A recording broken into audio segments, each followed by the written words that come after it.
Listening is more than just hearing sounds. It's about understanding ideas. Many learners think they must know every single word to understand English. But that's not true. Real listening happens when your brain connects meaning, not when it memorizes sounds. Active listening is the difference between hearing English and feeling it.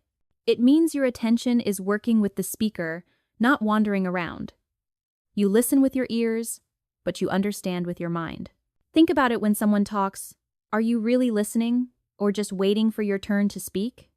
Active listening trains you to focus completely on what's being said, the words, the tone, the rhythm. You don't need to panic when you miss one word. You stay calm and follow the message. That's how your brain learns patterns, intonation, and logic in English naturally. When you practice this kind of listening every day, even for just 10 minutes, you're not only learning language, you're rewiring your brain to think in English.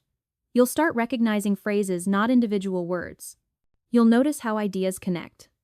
And slowly, English will stop feeling fast and start feeling familiar. Active listening is not a talent. It's a skill built through awareness, focus, and repetition. From today, make listening a full-body experience, eyes alert, mind curious, and heart present. Before you press play on any English audio, give your brain a head start. This is what prediction does. It prepares your mind to recognize meaning faster. When you predict, you are not guessing wildly. You are building a mental map of what you might hear. For example, if the podcast is about travel, your brain should already expect words like airport, luggage, flight, or destination. That mental readiness makes real listening easier, because your attention is already tuned to the right frequency. Think of prediction like warming up before a workout. A runner doesn't sprint without stretching, and a listener shouldn't dive into English audio without preparing mentally. Spend 10 seconds asking, what could this be about? What kind of words or ideas might appear? Your answers don't have to be perfect. Even half-right guesses wake up your listening muscles. When you predict, you engage your brain before the sound begins. That means when the speaker starts, you're not shocked by the speed or vocabulary. You're already halfway there. The brain loves patterns, and once you expect certain topics, it catches them faster in real time. Over time, this habit builds anticipation, focus, and sharper comprehension. So before your next podcast, pause, look at the title, think about the topic, create a short list in your mind of possible phrases, then hit play. You'll notice how quickly your ears adjust, how your mind connects dots faster, and how your understanding deepens. Predicting before listening is not a trick. It's mental strategy, a small move that delivers massive results. One of the biggest mistakes English learners make is trying to understand every single word. That approach is exhausting and ineffective. Real communication isn't built word by word, it's built around ideas.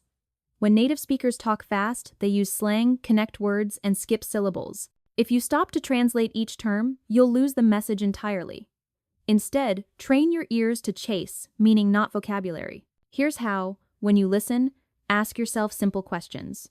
What is this person talking about? What's their main point? Why are they saying it? Focus on the story, not the spelling. For example, if someone says, "I didn't go to the party because I had a splitting headache," you don't need to know the word splitting. You already understand they missed the party and they were in pain. Mission complete. That's how real listening works. Native speakers don't understand every single word either. They rely on context, tone, and structure.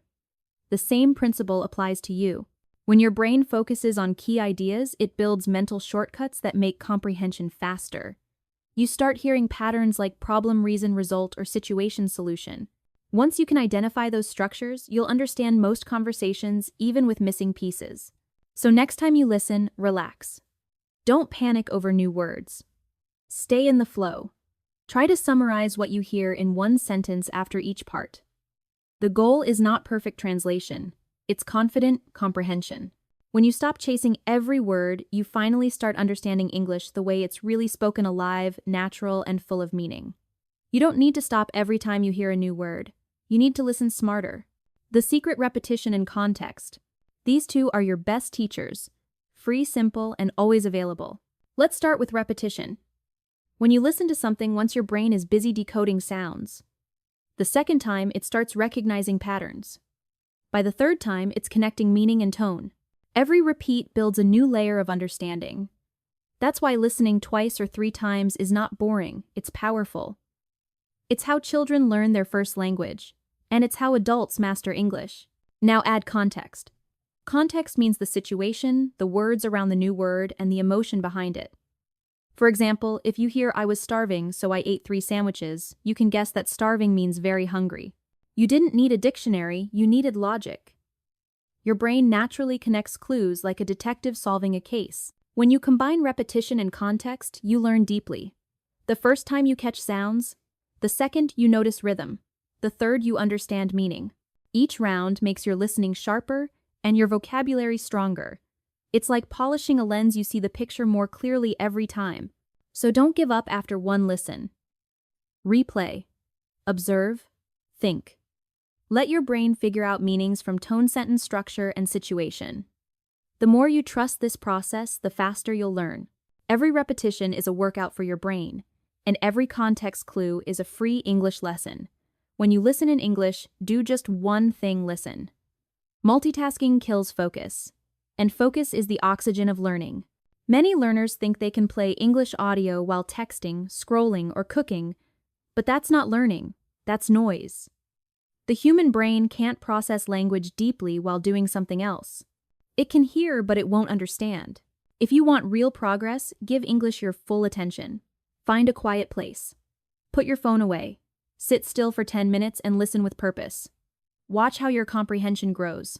When your brain focuses fully, it absorbs not only words, but rhythm, emotion, and flow.